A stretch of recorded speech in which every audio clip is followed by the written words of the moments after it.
I had to figure out a way to get him national exposure, so if he was as good as I thought he was. And you also, I'm sorry to digress, but he also showed me the way he worked them, because these puppets had hands that worked. They weren't just, hello, Jerry Lewis puppets. They had hands, and how do you do hands and work it? And he showed me that he had figured out a way. They had a monitor behind stage where he and Jerry Jewell or Frank Oz or anyone who worked with him worked backwards to the picture on the screen. I mean, you have to see it to understand it, but they were watching themselves, and in order to make the moves, it was backwards to what was on the screen was in reverse. So it was an amazing, amazing mind that could do that, but that's what gave them the mobility, except for Kermit, who was really Jim. Kermit was really Jim.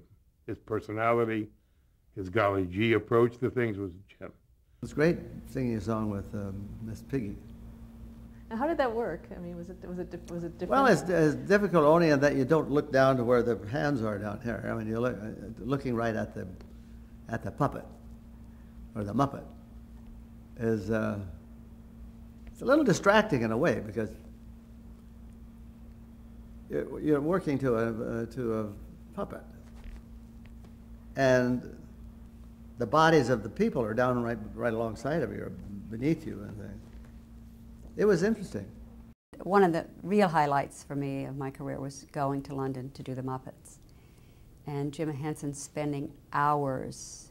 I sang The Elusive Butterfly of Love, which was a song that he really, I think, loved, because he chose it.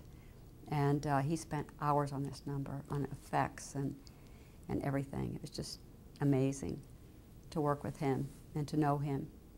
And then just to go into a recording studio and create a song with all these characters, and then to be able to perform that, you know, those are moments you couldn't buy. You couldn't, as a performer, you couldn't pay enough money to get to do something like that.